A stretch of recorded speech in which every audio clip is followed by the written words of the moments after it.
Hi, my beautiful family. Welcome back to Mr. Peter Stories. Today, I want to tell you a story about a woman who once stood outside the door of her own life and how she learned to open it from within.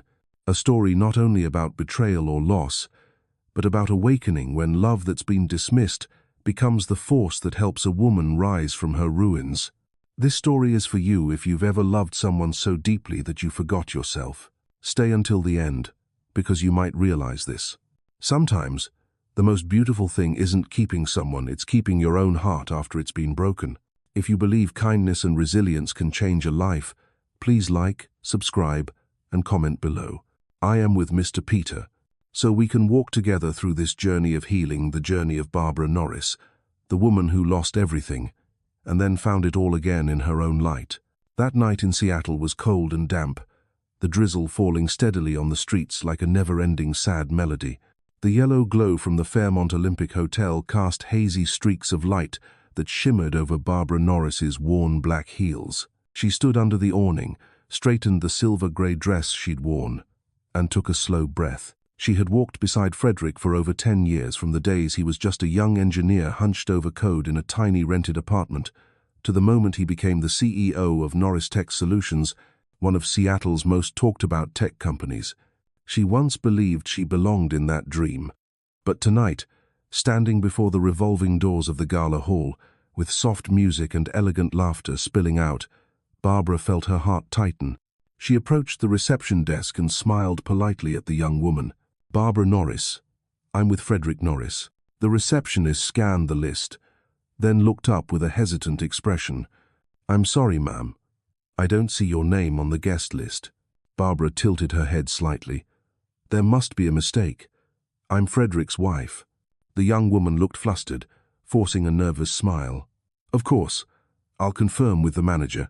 She turned away, leaving Barbara standing alone in the wide corridor, surrounded by people gliding past in glittering gowns and crisp tuxedos. A chill swept through, brushing the thin fabric on Barbara's shoulders. When the receptionist returned, Frederick, or Rick, as everyone at the company called him, was with her. Dressed in a black suit and deep blue tie, his eyes flashed with brief surprise before they turned distant. "Barb, what are you doing here?" His voice was low, tinged with irritation. "I thought this was your company's gala. I wanted to come congratulate you." Rick glanced around. A few people were already watching. He stepped closer, gently pulling her aside. "You didn't need to come. This is an internal event. Everything's been arranged." "I'm your wife, Rick," Barbara said softly, her voice trembling. "I know, but—" he swallowed, avoiding her eyes. "I don't want to draw attention. You understand, don't you?" In that instant, something inside Barbara cracked. He wasn't looking at her as a partner, but as a problem he needed to hide.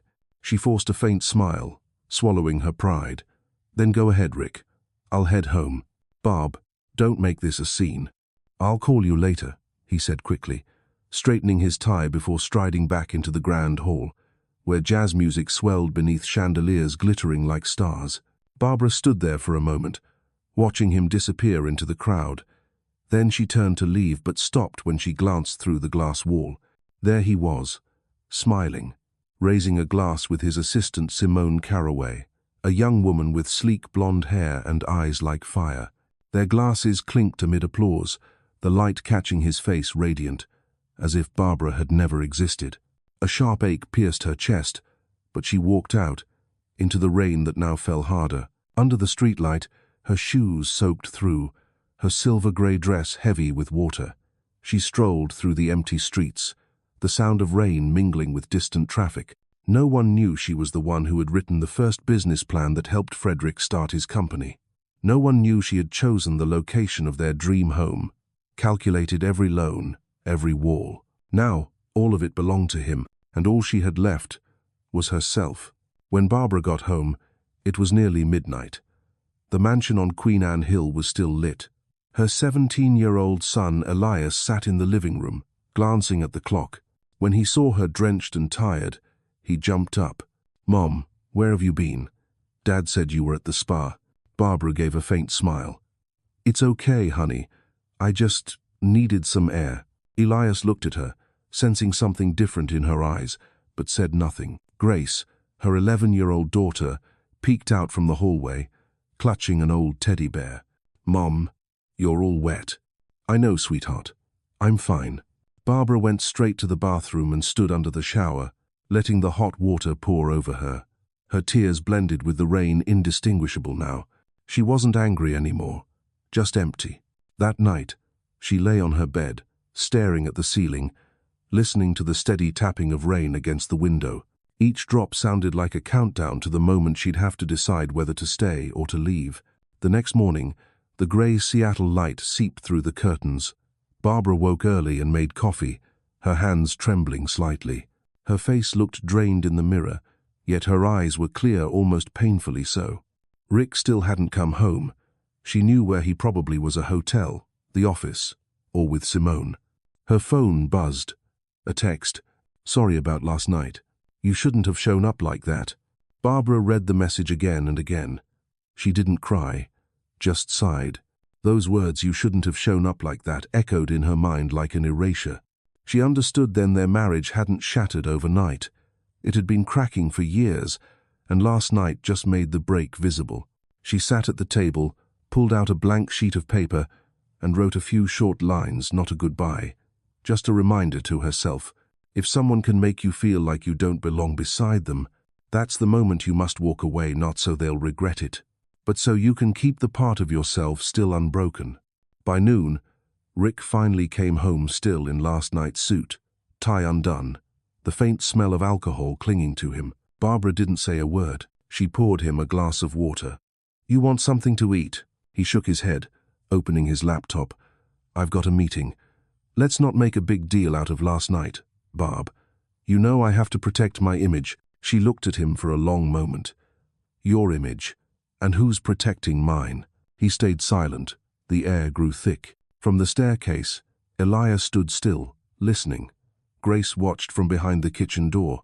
"Barbara rose quietly. Have you ever thought that I was the one who helped you build that image in the first place?" Rick replied without looking up. "People came to the gala to see me, not you." And in that moment, something inside Barbara broke completely. She didn't argue. She nodded and stepped outside to the porch. The rain hadn't stopped. Elias watched his mother standing there for a long time, her hands gripping the railing. She didn't know how to tell her children everything was changing. That night, when Grace asked softly, "Mom, does Dad still love you?" Barbara knelt and held her tight. "I think sometimes people love each other until they forget why they started. And when that happens, love doesn't disappear, it just gets tired." Grace didn't fully understand, but nodded anyway. Barbara kissed her forehead, glancing at Elias, silent, but his eyes said he understood everything. Later that night, when the house was asleep, Barbara walked downstairs. The home, large, elegant, cold, seemed foreign. Every picture frame, every piece of decor, every wall her touch was in all of it, yet none of it felt hers anymore. She opened the window, letting the wind and rain spill in. She didn't care about the wooden floor or the smell of damp paint. She just wanted the rain to wash something away, the memories, the pain, maybe herself. A cold cup of coffee sat untouched on the table, faint wisps of steam rising like ghosts. Next to it lay her wedding ring. She slipped it off and set it down, then turned off the light. The house sank into darkness, leaving only the sound of rain, and the slow, steady breath of a woman beginning to realize that sometimes dreams must break for a person to awaken finally. Seattle's morning stayed gray, as if the sun had no desire to rise. The air hung still inside the elegant kitchen of the Queen Anne Hill house, where the faint scent of stale coffee mingled with the dampness of rain. Barbara sat at the dining table, both hands wrapped around a porcelain cup, the warmth drifting upward in a thin mist. She had barely slept. The scenes from the gala replayed in her mind like a damaged reel, blurry, broken, repeating. Rick's face when he saw her at the ballroom doors, startled, cold, then turning away, was an image she couldn't erase. Outside, she heard the hum of passing cars, the chirp of sparrows in wet branches. The house was unnervingly quiet. Rick still hadn't come home. A part of her wanted him to walk through that door, if only to say something, anything, an apology, anger, or even the truth. But he didn't. Around 8, the door finally opened. Rick stepped in wrinkled shirt, loosened tie, traces of cologne mixed with the sharp scent of alcohol. He paused, surprised to see her sitting there. "You're up early," he said, voice hoarse.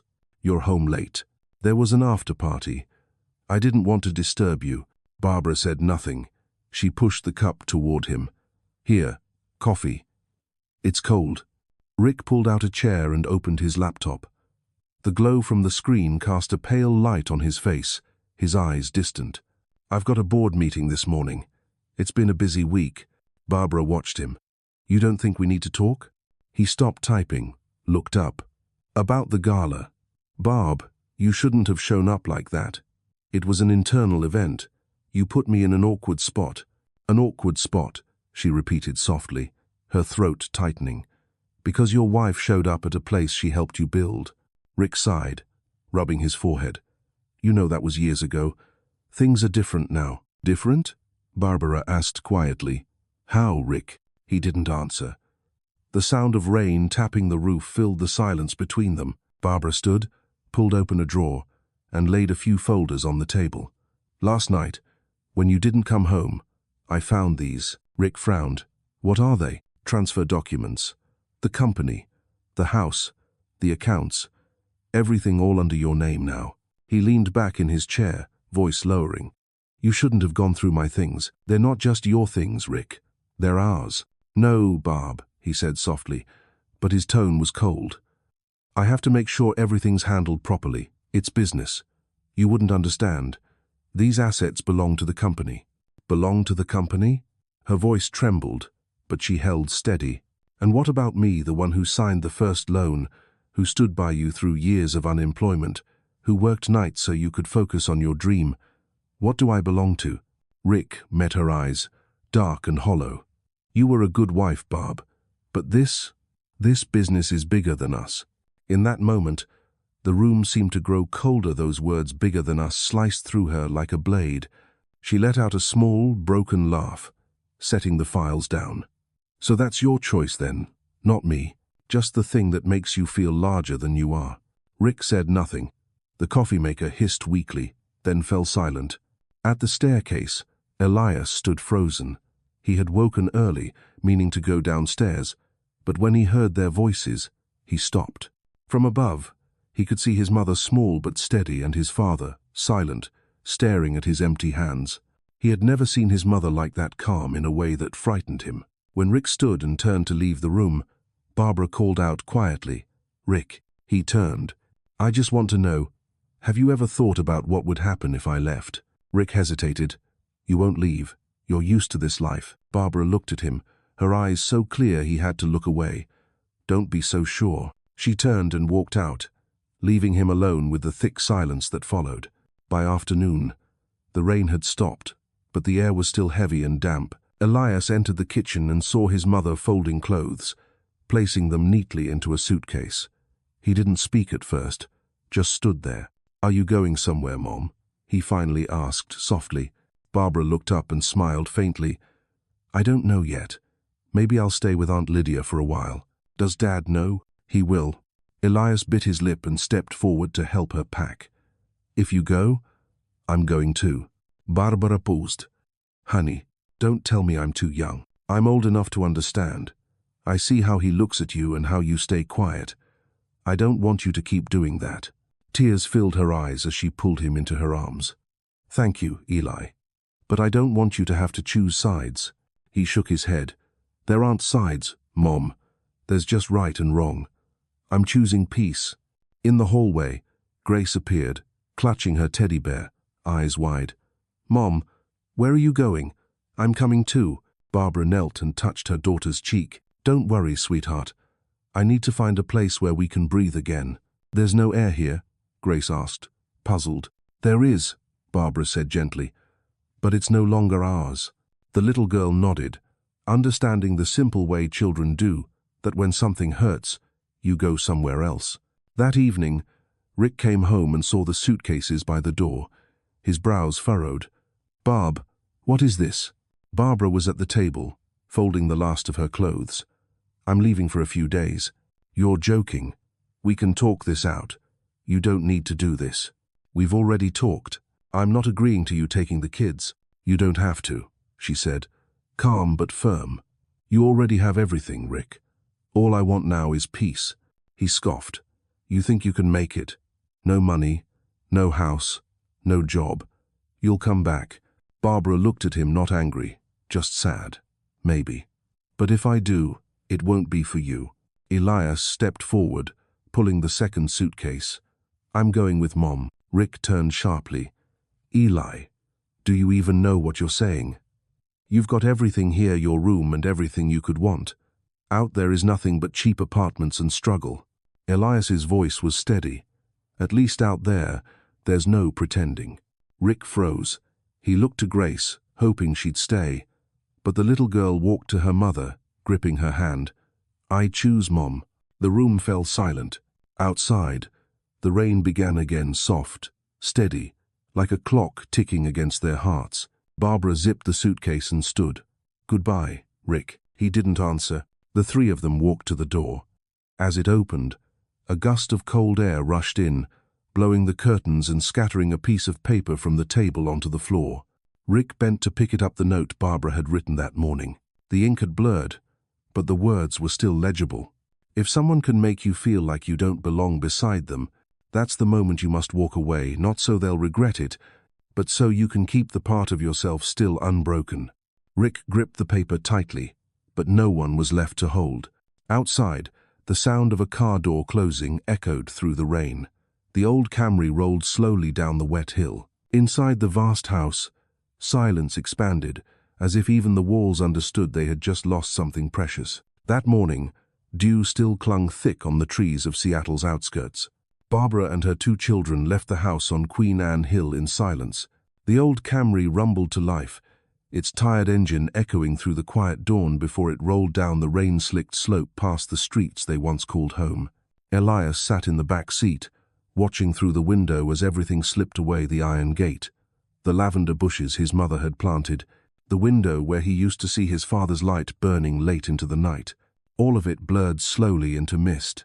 Grace hugged her worn teddy bear and rested her head on her mother's shoulder. Barbara drove slowly, her hands trembling, but her eyes steady. She didn't know where she was headed, only that she had to go. Ahead lay the road to Tacoma, where her sister Lydia lived in a small third-floor apartment. Are you cold, sweetheart? Barbara asked, her voice hoarse. Grace shook her head and smiled faintly. No, Mom. Through the rearview mirror, Elias watched her. He had never seen his mother look both so fragile and so strong.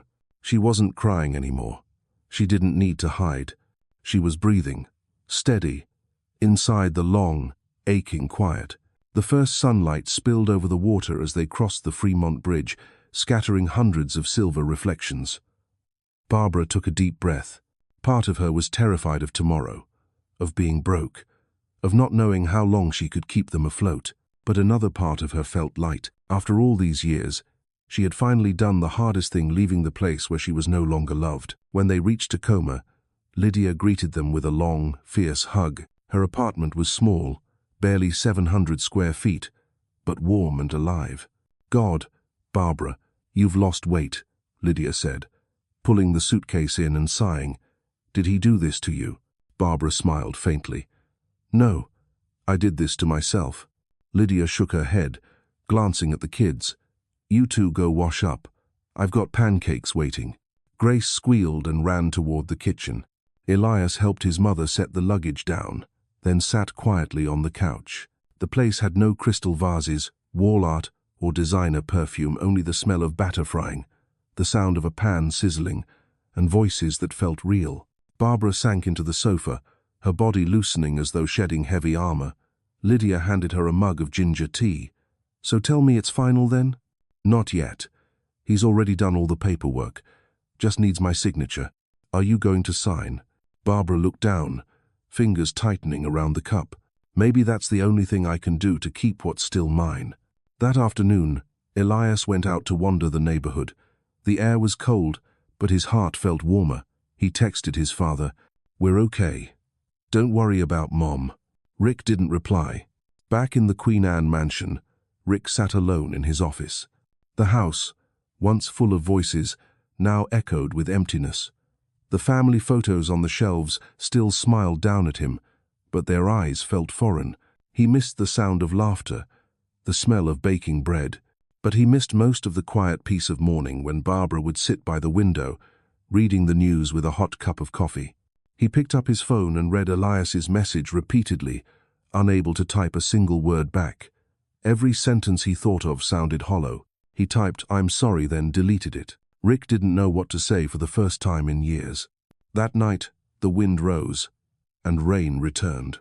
Barbara lay on Lydia's sofa in Tacoma, listening to the soft snoring from the other room and the hum of cars outside. Grace and Elias slept side by side, heads touching a small, rare peace after months of tension. Barbara watched them, her chest aching, but she felt no regret. She stood up, opened her old laptop, and tried logging into her company email. Once, she had full access. Now the screen flashed coldly. Access denied. Everything was truly over. She sat there for a long time, then opened a blank document and began to type. Name: Barbara Norris. Occupation: teacher. Experience: 12 years of teaching, program management, and student support. Goal: to find faith in myself again. She began to cry, not tears of grief, but of release. In Seattle, Rick was still awake. He poured another drink and stared into the emptiness of the house. Thunder rolled outside. Lightning flashed against the windows, washing his face in white light. On the desk, Barbara's note was still there. He reread it, line by line, fingers tightening, then letting go. He remembered the morning they first came to see this house. Barbara had said, "This place has beautiful morning light. You'll love it." She'd been right. Every morning, sunlight once spilled across the room in a soft golden haze. Now, that light only revealed dust. Rick walked down the hall and stopped by Grace's room. The bed was empty, the blankets still carrying her scent. He sat on the edge, picking up the teddy bear she'd left behind. "This little one always leaves traces," he whispered, voice breaking. In the next room, the family photo hung crooked. He stepped closer and straightened it. In the picture, Barbara smiled, her hand resting gently on his shoulder. He touched the glass and murmured, "I was wrong, Barb." Only silence answered. The next morning, he went to the office. Simone, his assistant, entered with an uneasy look. "Rick, the board wants to see you. There's an issue with the financial report." He frowned. "What kind of issue?" "Some of the old fund transfers. There are discrepancies." Rick exhaled, rubbing his temples. "I'll take care of it." He didn't realize that this was the first knock on another collapsing door, the kind no amount of money could keep from falling. In Tacoma, Barbara woke to sunlight streaming through the window. She brewed tea and sat by the sill, watching the morning pour in golden and soft. Grace was drawing at the table. Elias was reading quietly. Lydia stood by the phone, speaking to someone from a local school, asking about a temporary teaching position. Barbara smiled. For the first time in years, the morning didn't feel heavy. No more walking on eggshells, no more silence made of fear. She turned to her children, her voice as gentle as the light. "From now on, we start over. Okay?" Grace looked up and nodded. "I know you can do it, Mom. You can do anything." Barbara laughed through her tears. Elias added softly, "Mom, I think sometimes you have to lose everything to see what you had finally." Barbara looked at her son, then out the window where sunlight glimmered through droplets of dew. "Yes, sweetheart," she said, "but if you can still begin again, then you haven't really lost." Outside, Seattle remained wet with rain, but in that small apartment, a new life was quietly taking root, growing from the ruins of the old one. Mornings in Tacoma were nothing like Seattle. There were no honking cars, no skyscraper lights reflected on the bay, only fog settling softly on old rooftops and the distant echo of freight trains from the docks. Barbara was learning to begin again in Lydia's small third-floor apartment slowly, clumsily, but with quiet determination. The apartment had only 2 bedrooms, so Barbara slept on the couch in the living room. Every morning, she woke earlier than everyone else, brewed coffee, and cracked open the window to let the crisp air in. The scent of Lydia's baking, the faint smell of laundry soap, and the warmth of coffee blended into something pure and straightforward, something Barbara hadn't realized she'd missed so much. Elias helped Lydia fix a shaky kitchen shelf. Grace sat at the dining table, scribbling with worn-out colored pencils. Every time she looked up, she smiled at her mother. "Where do you think we should hang this drawing?" Barbara asked softly. "In your room. So you remember we're still here," Grace said, eyes shining. Barbara brushed a strand of hair from her daughter's face, her heart filling with warmth. She found something the grand house had never given her in this smallness: truth. After breakfast, Lydia invited Barbara to the small street market at the end of the block. The wind carried the smell of baked bread, mingled with the chatter of vendors and neighbors. Barbara bought a few vegetables and a carton of milk and stood for a while just watching ordinary people, tired but still smiling. For the first time in years, she realized the world was much bigger than the glossy bubble she'd been trapped in. On their way home, they passed a sign in front of the Rainier Valley Community Center. A flyer was taped to the door. Volunteer tutors needed help. Local kids learn to read. Barbara stopped to read it again and again.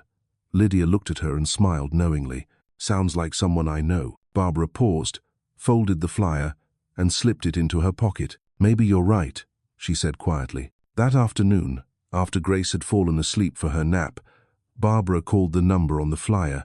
A warm, energetic voice answered. "This is Constance Miller, director of the community center. Do you have any teaching experience?" "I taught in public schools for 12 years, Barbara said. "Then, I had to take a break. Family reasons."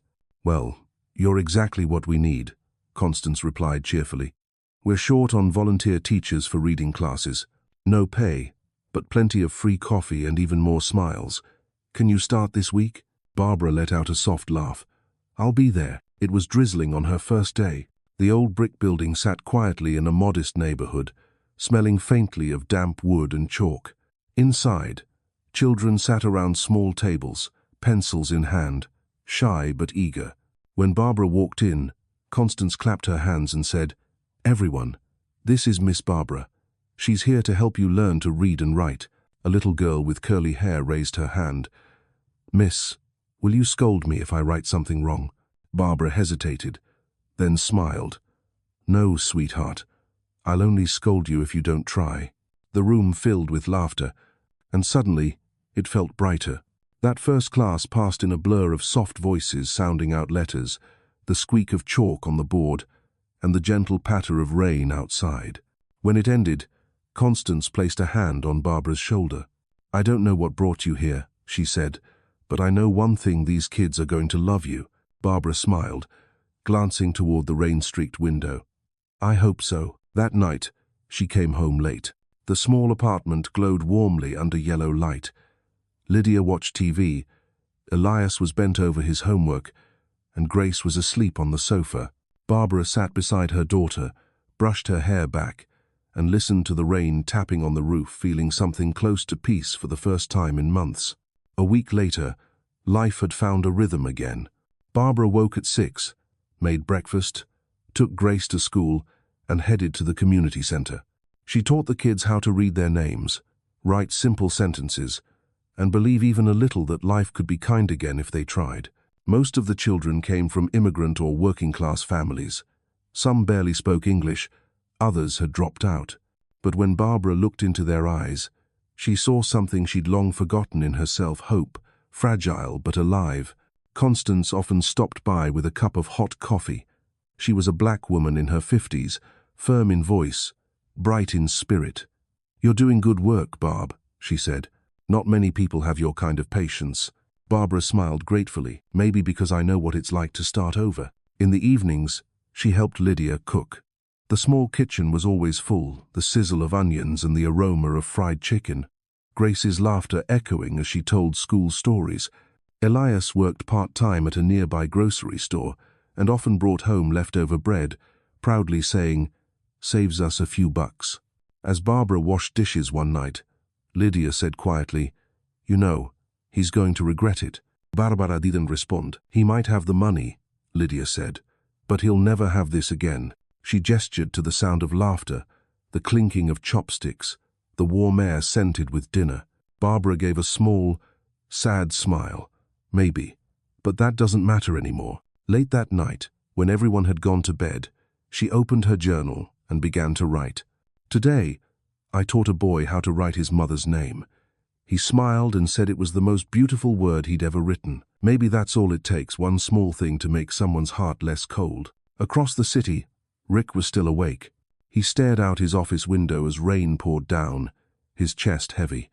Since Barbara had left, the business kept growing, and the meetings continued, but inside, everything felt hollow. Simone still came by, still laughed, but her smile felt like neon light, bright and cold. One evening, he turned on the TV by chance and caught a local news segment. Volunteer teachers making a difference. There she was, Barbara, standing among children, smiling gently. Rick froze, the glass of whiskey trembling in his hand. The reporter's voice echoed, Barbara Norris, a former public school teacher from Seattle, now volunteers at the Rainier Valley Community Center. She says, sometimes we don't need to have much, just enough to give. Rick switched off the TV, sat there for a long time, throat tight. The house around him suddenly felt too broad, too quiet. Meanwhile, Barbara closed her journal in Tacoma and turned off the light. She didn't know that somewhere out there, a man was looking back at her, and for the first time, understanding what it truly meant to lose. The night deepened, rain fell steadily. Streetlights shimmered through the window, casting trembling golden lines on the ceiling. Barbara looked up and smiled faintly. Life wasn't perfect yet, but she wasn't afraid anymore. And maybe, as Lydia once said, courage isn't the absence of fear, it's choosing to keep walking, even when you are afraid. Outside, Seattle slept under the rain, and in Tacoma, a woman was finally waking up after years of living inside someone else's dream. Spring came slowly to Tacoma. Along Yakima Avenue, the trees were beginning to bud. Weeks of endless rain had washed away winter's residue, leaving the air heavy with the scent of damp earth and fragile hope. At the Rainier Valley Community Center, Barbara's class was no longer just a corner with a few old desks. Constance had managed to get a small grant from the city, enough for whiteboards, plastic chairs, and a few new sets of books. When Barbara arrived that morning, the children were already seated, laughter spilling across the room. Miss Barb, look, I can write a dream now, shouted Marcus, waving his paper proudly. Barbara's smile lit up the room. She knelt beside him and ruffled his hair. Well done, Marcus. Now remember, dreams only mean something if you're brave enough to chase them. The kids cheered and clapped. Barbara sat in the circle and opened The Little Prince, reading softly, her voice warm and steady. When she reached the line, "It is only with the heart that one can see rightly. What is essential is invisible to the eye," she paused and smiled. The children looked at her, some nodding, some just watching quietly, as if they understood. Sometimes, in the middle of their laughter, Barbara could feel her heart pounding again, a feeling she thought she'd lost long ago. Not happiness exactly, but something more profound, the certainty that she still mattered. Soon, she began an afternoon writing class. 5 students became 15, then 25. Poor parents brought small gifts, a loaf of bread, wildflowers, and handmade cards. One mother hugged her tightly through tears.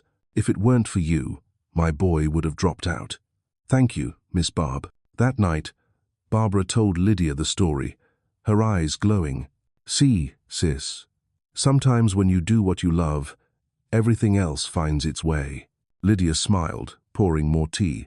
"Told you, you never needed him to know your worth." Barbara didn't answer. She looked out the window. The rain had stopped, and golden light from the setting sun warmed the room. That evening, Elias came home late from the grocery store. He placed a bag of bread and milk on the table. "Here, Mom. They were going to throw these out." Barbara smiled. "Are you tired?" He shook his head. "No. I like earning things with my own hands." She chuckled softly, "Just like your mum." Later that night, she checked her email. A message from Constance waited. "Tacoma Daily wants to write about your class. You should say yes." Barbara hesitated. She wasn't looking for attention, but Constance replied again. Your story matters. Let people see that real value isn't in money, it's in the heart. So Barbara agreed. 2 days later, a young journalist arrived, polite, curious, taking notes as he asked questions. He took a few photos of her surrounded by the children, Barbara smiling, calm, and radiant. She had no idea that the article, small as it was, would travel farther than she could imagine. Rick sat in his office in Seattle, flipping through the morning paper. A headline in the local section caught his eye. Former teacher helps Tacoma kids dream again. Below it was a photo of Barbara standing before a chalkboard with a book in hand, and children gathered around her. Her face looked peaceful, alive, shining with a kind of light he had never truly seen in her during their final years together. He read the article slowly. It spoke of a teacher who had lost everything but never lost faith. Barbara Norris says, "We don't have to have much to begin, just a heart that's willing." Rick folded the paper but couldn't let it go. The coffee beside him had gone cold. He sat there, staring at nothing, asking himself, why hadn't he seen it when she was still beside him? The office door opened. Simone walked in with a stack of files. "Rick, urgent update, the investors want a meeting. The project's behind schedule." "Fine, set it up," he said flatly. She lingered, resting a hand on his shoulder. "You okay? You look different." He pulled away gently. "I'm fine." She smiled thinly and left, her heels clicking down the hall. When the door closed, Rick leaned back in his chair and shut his eyes. For the first time in years, he felt utterly drained. That afternoon, he drove aimlessly until he found himself on a quiet street in Tacoma. Without knowing why, he stopped. Outside his window stood a small brick building, Rainier Valley Community Center. The paint was faded, the sign old, the glass doors covered with children's drawings. He didn't go in. He just sat there, watching through the window. Inside, Barbara was teaching, leaning over a child's notebook, smiling patiently. The light above her glowed warm against her face. She looked different now, stronger, lighter, like someone who'd walked through the storm and finally learned to stand in the rain. Rick wanted to get out of the car and say anything, but he didn't. He stayed there until the class ended, until she turned off the lights and disappeared around the corner. Only then did he start the engine and drive away. Rain began to fall again. Streetlights shimmered through the mist. On the radio, an old jazz tune played, the one Barbara used to love. The sound pressed against his chest like a hand closing around his heart. In Tacoma, Barbara returned home late. The apartment glowed softly under the kitchen light. Lydia had fallen asleep in her chair. Elias was doing homework, and Grace was doodling at the table. Barbara pulled a folded newspaper from her bag and laid it down. Grace ran over, eyes wide. "Mom, you're in the paper."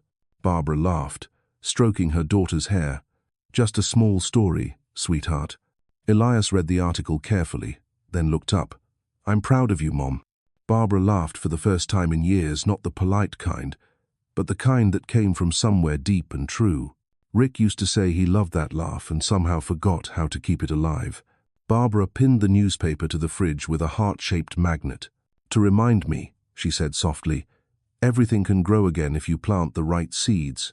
As she wrote in her journal that night, the sky outside was clear for once. "I used to think happiness meant having everything. Now I know it means knowing enough, and knowing where you belong. In a small place, with the ones you love, doing something that makes you feel useful, that's enough." Rick sat by the window on Queen Anne Hill, watching the rain return. His chest felt hollow. He didn't know that when he saw Barbara's photo in the paper, a quiet crack had begun to spread through the empire. He'd built an empire made of pride and emptiness. Seattle stayed gray all through April. The clouds hung so low that you could reach up and touch them. Leonard Industries' sleek, glass-walled, painfully modern headquarters sat high above the city.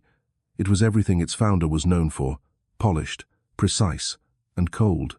Rick Leonard stepped into the boardroom, his tie perfectly knotted, not a wrinkle on his suit. But beneath the immaculate surface, he knew everything was beginning to crack. The internal audit meeting dragged on until noon. A young financial analyst spoke evenly, her tone professional but firm. "Mr. Leonard, these transfers have no supporting documentation, and the account under the supervision of Chief Financial Officer Miss Simone Caraway is currently unreachable." Rick's composure faltered. Unreachable? What do you mean? Her phone, email, all disconnected. She hasn't come to work for 3 days. Rick stood abruptly. She manages our largest investment projects. Yes, sir. That's exactly why we brought this to your attention. The meeting ended in tense silence. Rick dialed her number in his office repeatedly, but there was no answer. Finally, he opened his safe, pulled out documents, and flipped through the statements. Strange transfers, small and steady, looping through sub-accounts, each one too minor to notice, but together they formed a staggering sum. His heart pounded. The lines of text swam before his eyes. He called his lawyer. I need a full investigation, every transaction under Simone Caraway for the past 12 months. By evening, the office was empty. Rick sat alone in the blue glow of his monitor, his face pale and drawn. His mind drifted to Barbara, how she underlined every number and double-checked every contract. She once told him, "Rick, don't trust someone just because they make you feel clever." He'd laughed then, called her paranoid, and now, that trust had turned into a blade. That night, an email arrived from accounting. We've confirmed a shortage of $680,000, withdrawn gradually over 18 months. Strong signs of embezzlement.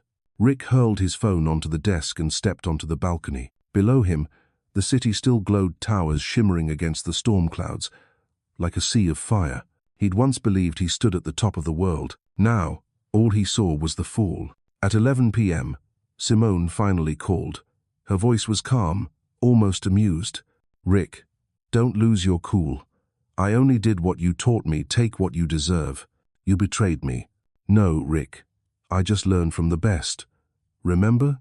You once said, loyalty ends when profit disappears." The line went dead. Rick stood trembling, the phone cold in his hand. It wasn't just money he'd lost, it was the illusion of control. 3 days later, the headlines broke. Leonard Industries under financial investigation. Stocks plummeted. Investors pulled out. Calls flooded in. The board convened an emergency meeting. Jonathan Richards, once his friend, now his accuser, sat across the table, voice clipped. "We need to know if this company can survive. Rick, people are losing faith. I'll fix it." "You've said that before. Maybe the problem isn't Simone. Maybe it's how you lead." The words hit like a blow. Rick didn't argue because Jonathan was right. When the meeting ended, he stayed behind. The building was silent, except for the steady rhythm of rain against glass. He looked down at the street below, tiny figures with umbrellas hurrying through the storm. Maybe Barbara had once walked like that, quietly, resolutely, unseen but unbreakable. Meanwhile, in Tacoma, the Rainier Valley Center shone brighter than ever. The article about Barbara had spread, bringing new volunteers, small donations, and most importantly, faith. Constance squeezed her hand, tears glistening. "You've started something special, Barb. The kids call you Teacher B with the golden heart." Barbara smiled, trying not to cry. "I'm just teaching them something I once forgot, that they deserve to be loved." One afternoon, after class, Marcus, the boy who loved the word dream, handed her a small envelope. "Mom said to give you this. I don't know what's inside." Barbara opened it, a handwritten note. "Thank you for believing in my son before he learned to believe in himself." She folded it carefully and tucked it into her lesson book. It was the most precious gift she'd ever received. That evening, as Barbara packed up the classroom, Constance came in. "The city's offering an education grant.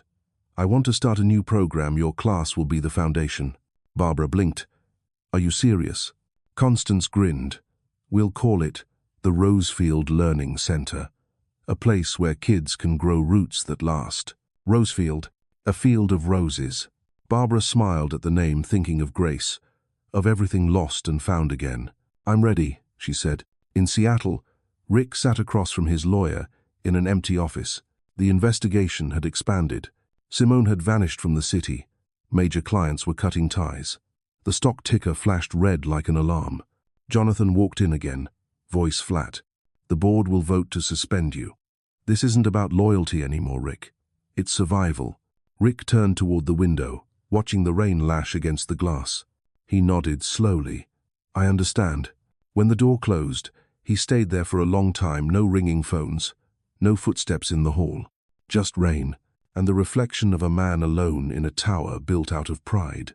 He didn't reach for a drink for the first time in years. He sat there and admitted, quietly, that Barbara had been right all along. An empire built on arrogance always breaks from within. That night, he drove back to the empty mansion. The house was dark and cold, no laughter, no warmth for dinner. He opened Grace's old room. Her drawing still hung on the wall, stick figures holding hands, scrawled beneath them in crayon. Family forever. Rick sat on the edge of her bed, head bowed. No tears left, only silence. Across the bay, Barbara drafted the first proposal for Rosefield Learning Center. On the page, she wrote, "Goal: to build a place where every child feels they matter." The clock read past midnight. Lydia appeared with a cup of tea. "Do you realize you're starting a whole new chapter?" Barbara smiled softly. "Yes, but this time I'm not afraid, because what we're building will have roots." Lydia took her hand. "And when the roots are deep, even the strongest wind can't pull them out." Barbara looked out the window. It was still raining, but inside her, light was breaking through. And somewhere across Seattle, in the darkness of his empty tower, Rick stared at the reflection of a man he barely recognized, wondering if, had he valued the simple things once within his reach, there would still be anything left to hold. 2 years after Barbara left Seattle, Tacoma had changed in ways no one could have imagined.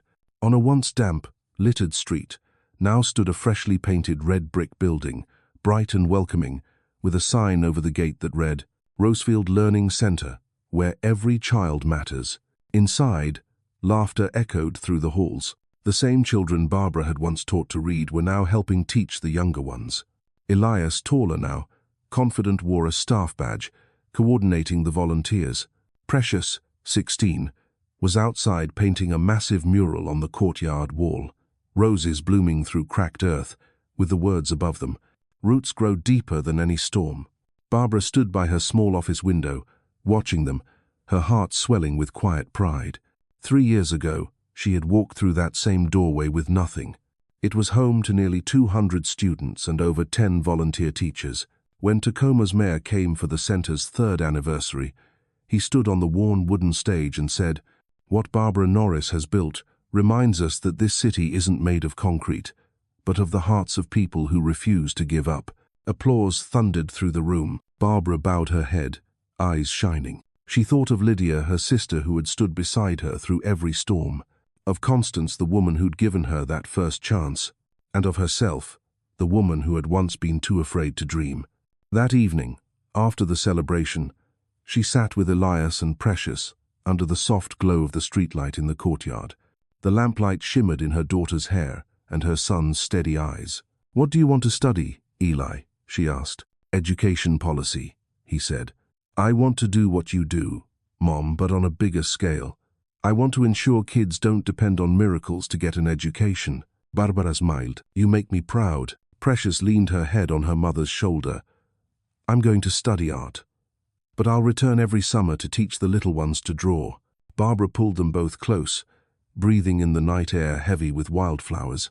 "You know," she whispered, "I used to think someone was loving the most beautiful thing in the world. But now I know the most beautiful thing is finding a reason to keep loving life, even when no one is standing beside you." That night in Tacoma was soft as a lullaby.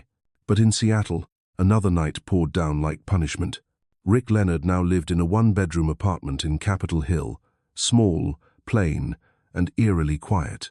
The view looked out onto a damp alleyway, without gala lights or clinking crystal glasses. Every morning, he made coffee in a cheap machine and went to work at a small consulting firm, where no one called him Mr. Leonard anymore. On the wall above his desk hung a note from his therapist, Dr. Rivers. "Accountability is not punishment, it's freedom." He read it each morning like a prayer for someone learning to live again. On Tuesday evenings, he attended a support group in a church basement, 12 plastic chairs in a circle. The group leader, Thomas, asked, "Anyone want to share today?" Rick raised his hand. "I used to think I lost everything because people betrayed me. Now I understand I lost it because of my arrogance. I don't expect forgiveness. I want to learn how to exist without hurting anyone else." Thomas nodded. "You've come a long way from the man you were 2 years ago." The group clapped softly, not out of pity but of recognition. Rick smiled faintly. He spent weekends volunteering at the food bank. There was an older woman there, Gladys, silver hair, sharp eyes, who often told him, "Son, redemption doesn't come from words. It comes from showing up until people forget why you had to." One night, after volunteering, Rick stopped by a small newsstand. On the front page of the Seattle Times was a story about Tacoma, Rosefield Learning Center, a new beacon of community education. In the photo, Barbara is standing in the school courtyard. Children are surrounding her. Elias is beside her, and Precious is smiling brightly. Rick picked up the paper carefully, reading each line as though afraid to break something fragile. No jealousy, no loud regret, just silence. He folded the paper, paid for it, and took it home, not to display, but to remind himself that was a world he no longer belonged to. That night, he wrote in his journal, "Forgiveness may never come. But I've learned this: their silence is a blessing, because it forces me to become better, even when no one is watching." In Tacoma, Barbara was still awake, too. She sat at her desk, reviewing plans to expand Rosefield into a community academy. A cup of tea sat beside her, steam fading into the cool night air. Rain fell outside, thin as silk threads. Lydia appeared, wrapped in a blanket. "Still up? I was just thinking. If it weren't for everything that broke back then, I'd never have known how strong I could be." Lydia smiled. "Sometimes God doesn't take things away, he just trades them. He takes the easy road and gives us meaning instead." Barbara nodded, closing her eyes for a moment. Across the city, Rick sat in the dark, staring at Dr. Rivers's note on his wall. "Accountability is freedom," he whispered. "I understand now. Two worlds, running in parallel, one filled with children's laughter, the other wrapped in quiet repentance. No one owed the other anything anymore. Only two paths, forever apart, both finally leading toward peace, but never meant to cross again." The basement of St. Luke's Church on Capitol Hill wasn't where people came to pray for miracles. It was where they came to face the truth. Every Thursday night, 12 metal chairs were set in a circle. A pot of cold coffee and a tray of cheap cookies sat in the middle. Rick always arrived early, setting up the chairs, wiping the tables, turning on the lights. No one asked him to, but the one part of his week made him feel useful. Thomas, the group leader, a gray-haired former alcoholic with a voice like gravel, began every meeting the same way. "We're not here to forget the past. We're here to learn how to look at it without shaking." Rick nodded every time, as if the words were meant for him alone. When it was his turn to speak, he always talked slowly, his voice low and rough. "I used to have everything: a good wife, 2 incredible kids, a job people envied. I lost it all, not because of anyone else, but because I thought I was brighter than love." The room stayed quiet. A woman across from him asked softly, "And what are you doing to make it right?" Rick answered, "I'm trying to live so that, if someone once loved me, they won't have to regret it." No one clapped.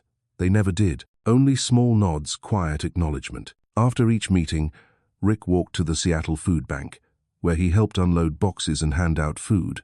Gladys, 68, sharp-eyed and kind, always teased him. "My CEO showed up early today." He laughed, rolling up his sleeves. "You still remember I used to be a CEO?" "No," she said, smiling. "I remember you used to be arrogant." They both laughed. In that cold basement, among crates of canned soup, he found a kind of warmth the boardrooms had never given him. Back in his small apartment, he made tea instead of pouring whiskey at night. Then he sat at his worn wooden table and opened a black notebook. On the first page, he wrote, "Dear Barbara, I don't know if this letter will ever reach you, but that may no longer matter. I'm not writing for forgiveness. I'm writing so I don't forget that you once existed in the best part of my life. I used to think power made me untouchable. Now I know power only means something when it protects what we love. I failed at that. But because of it, I learned that love never dies, it just changes shape into remorse, effort, and kindness we pass to others." He stopped, folded the notebook shut, and didn't sign his name. He wasn't writing to send it, only to remember who he had been and whom he had hurt. Sometimes he saw Barbara on the news. Rosefield Learning Center had been named Washington State's model for community education. A reporter asked her, "If you could say something to the person who made you walk away from everything, what would it be?" Barbara smiled. "I'd say thank you. Because without that storm, I'd never have known how strong I could stand." Rick turned off the TV. A tear slipped down not from pain, but from understanding. He whispered, "Thank you." Barbara's life had become light, not glittering, but peaceful. She walked through the Rosefield gate each morning, greeting children as laughter rang through the playground. Elias was preparing to leave for Stanford on a full scholarship in education policy. Grace was busy with state-level art competitions. Every evening when Barbara came home, their small apartment on 6th Street overflowed with music and the smell of cookies. One autumn night, she hosted a student art show. The hall glowed under soft lights. Paintings lined the walls, each telling its own story, one of home, family, and hope. Grace's painting was titled "Hands That Hold Light," a woman's hands cradling small, shining fragments. A reporter asked, "Who did you paint, sweetheart?" Grace replied, "My mom. She holds the light without letting it go out." Barbara heard it and let the tears fall, not hiding them this time. She stood in the middle of the laughter, surrounded by color, by love that had finally healed. Later, as they walked home, leaves rustled underfoot. Lydia asked quietly, "Do you think you'll forgive him?" Barbara smiled, her voice gentle as wind. "I don't need to forgive. Forgiving means I still care. I just don't hate anymore." In Seattle, Rick finished cleaning up after the group at the church. Thomas placed a hand on his shoulder. "You're almost done, Rick. Not done with life, done punishing yourself."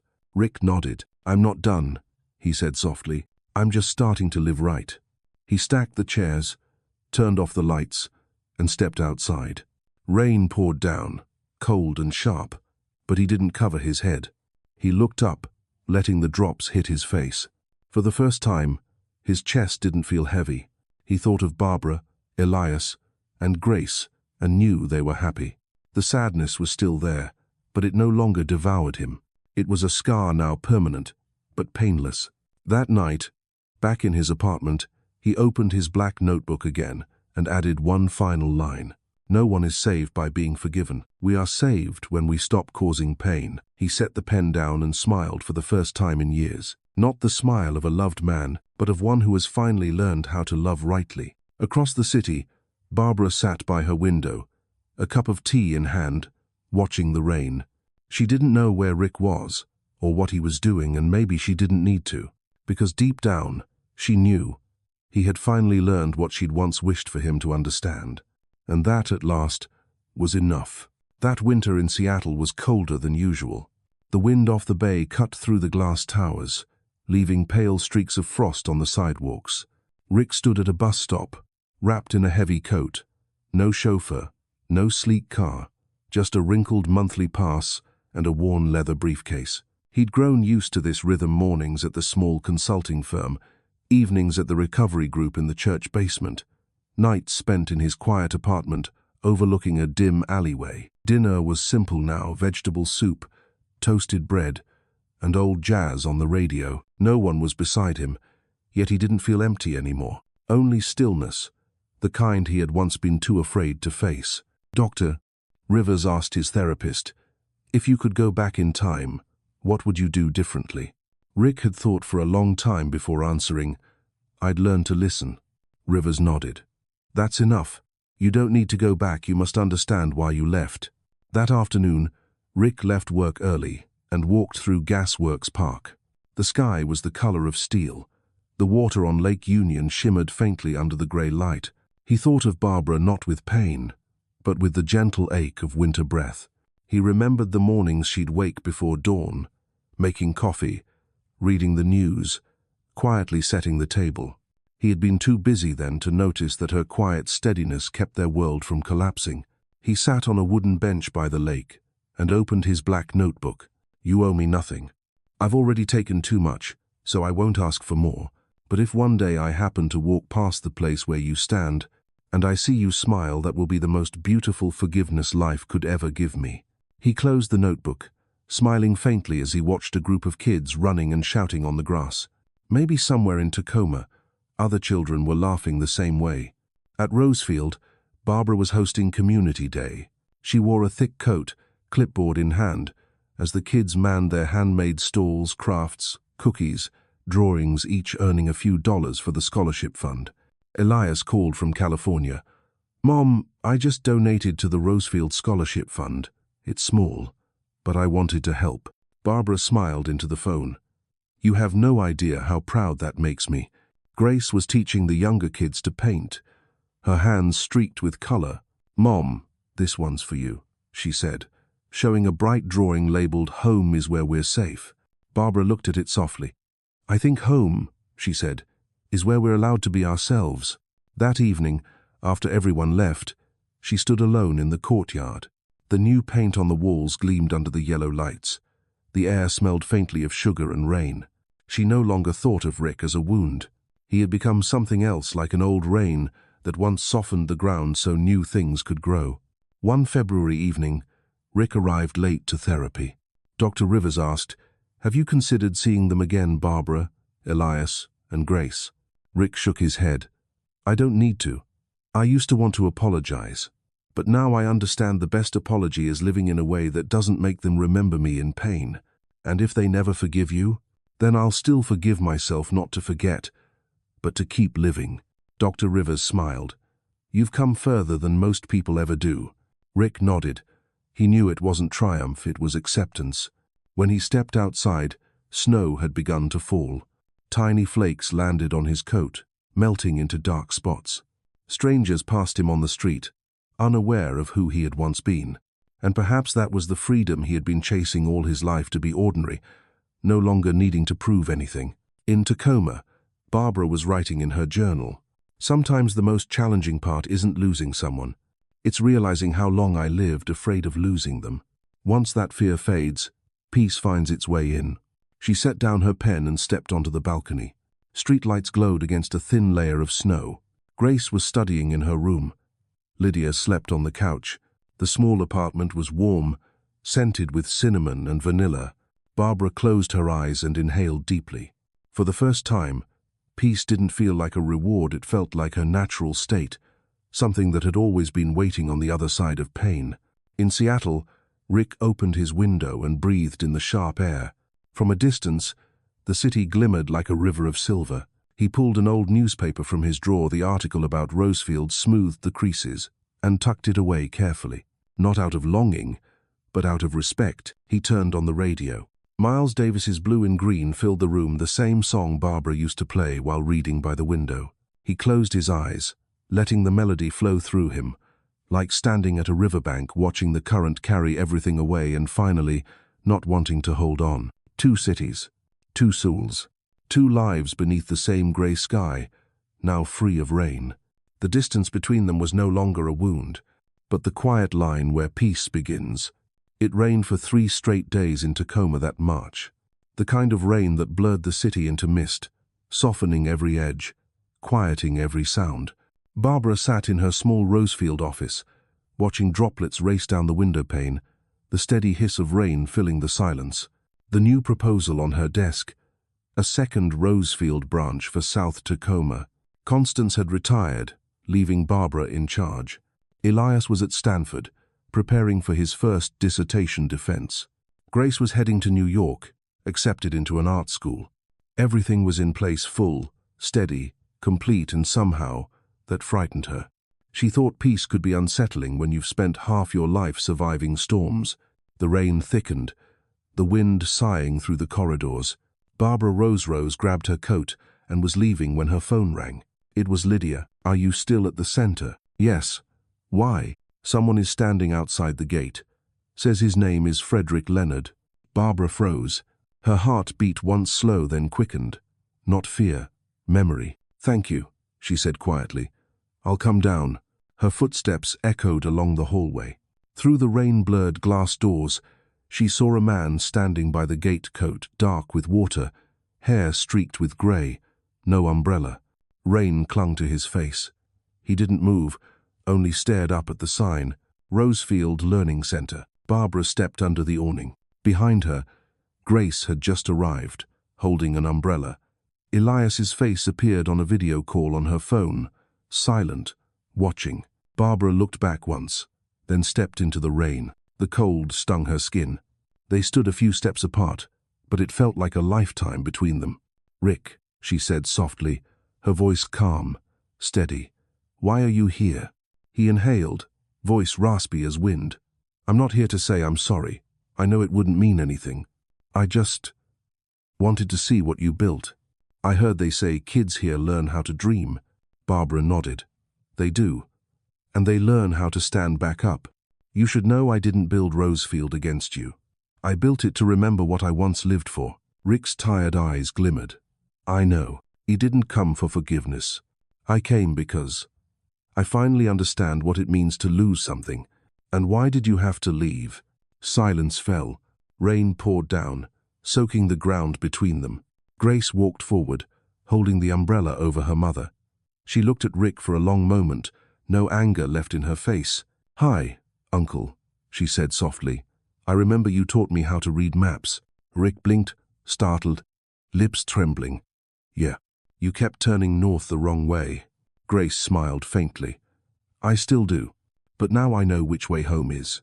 Elias's voice came through the phone speaker, steady, low. "Dad, we don't hate you anymore, but don't think that means you've earned respect.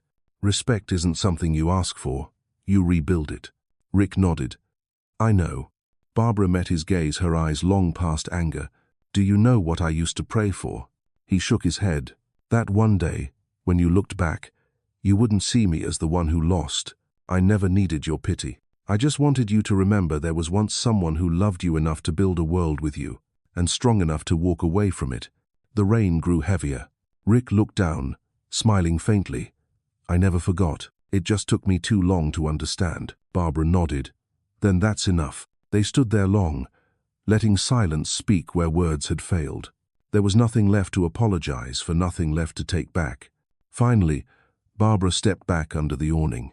"Rick," she said gently, "you can stay here until the rain stops, but when it does, I need you to go."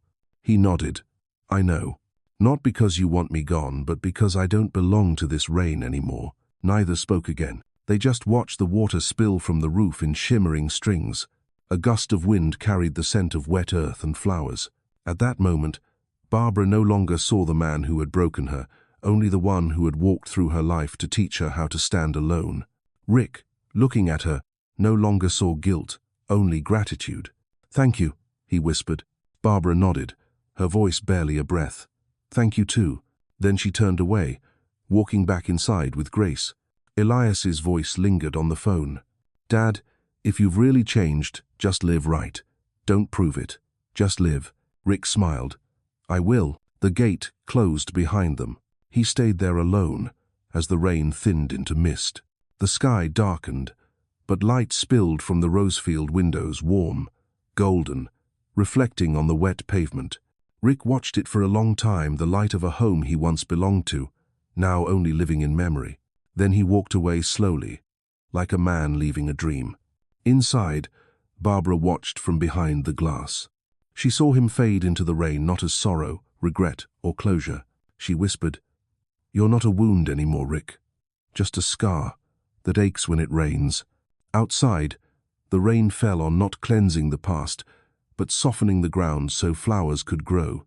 My beautiful family, if you've walked with Barbara through the last drops of this story, I hope you understand no rain ever washes the past away, but every storm leaves seeds for the future. Be kind, but never weak. Love fully, but never lose yourself.